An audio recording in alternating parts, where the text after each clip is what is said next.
नमस्कार. आज आपण औंध या ठिकाणी आलेलो आहोत. तुम्हाला सगळ्यांना माहिती आहे की औंध आध्यात्मिक ठिकाण आहे, त्याचबरोबर पर्यटन केंद्र आहे आणि महाराष्ट्रातली जी काही संस्थानं होती प्रसिद्ध त्यातलं एक औंध संस्थान आहे. शैक्षणिकदृष्ट्या फार प्रगतीला असणारं हे गाव आहे. ग्रामीण भागामध्ये अनेक शैक्षणिक सुविधा असणारं औंध हे गाव ओळखलं जातं. औंधची काही वैशिष्ट्य आहेत, त्यातलंच एक महत्त्वाचं वैशिष्ट्य आज मी तुम्हाला दाखवणार आहोत की खऱ्या अर्थानं निसर्गाची किमया म्हणावी लागेल किंवा निसर्गाला इथल्या लोकांनी दिलेली साथ म्हणावी लागेल. कारण औंधची काही वैशिष्ट्ये, यामध्ये एक गाव संस्थानिक आहे, आध्यात्मिक आहे, इतिहासामध्ये या गावाला महत्त्व होतं, अशी अनेक वैशिष्ट्ये या गावाची आहेत. त्याचबरोबर या गावाच्या परिसरामध्ये अनेक वडाची झाडं आहेत. निसर्गाशिवाय आपलं जीवन हे अपूर्ण आहे, म्हणून निसर्ग वाचवण्याचा प्रयत्न जो औंधनं केलेला आहे तो फार मोठा नावलौकिक मिळवणारा आहे आणि कौतुक करण्यासारखा आहे. बघूया आपण, चला. सातारा जिल्ह्यातलं औंध हे ठिकाण ऐतिहासिक ठिकाण म्हणून ओळखलं जातं. त्याचबरोबर आध्यात्मिक हे ठिकाण आहे. तसेच ग्रामीण भागातल्या सगळ्या शैक्षणिक सुविधा ह्या औंधमध्ये मिळतात. औंधचं अजून एक वैशिष्ट्य म्हणजे इथं असणारा निसर्गाची किमया, निसर्गानं मुक्तपणे केलेली उधळण.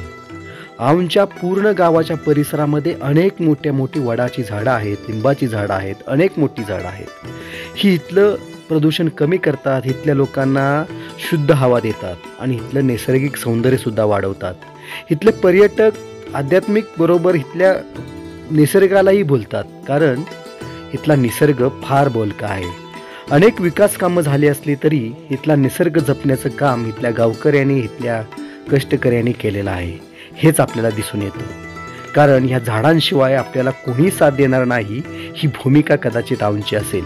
म्हणून एक संस्थान म्हणून उदयाला आलेलं औंध हे आज निसर्गप्रेमी म्हणून ओळखलं जाऊ लागलेलं आहे. आपण जो रस्ता बघतोय हा सातारला जाणारा हा रस्ता आहे. औंधच्या परिसरामध्ये अनेक मोठमोठी झाडं आहेत. ही झाडं कित्येक वर्ष म्हणजे 100 वर्षाच्या पूर्वीची सुद्धा असू शकतील एवढी मोठी झाडं आहेत.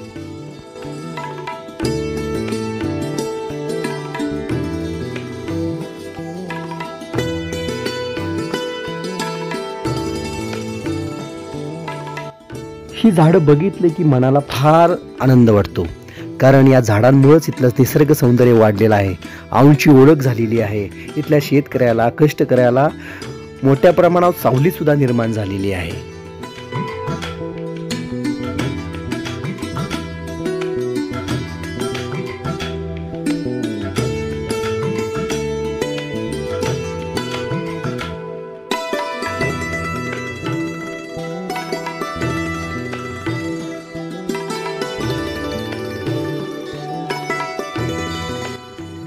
औंधची ही असणारी नैसर्गिक उधळण किंवा औंधची असणारा परिसर हा आपल्या नेहमी स्मरणात राहतो इथल्या निसर्गामुळं.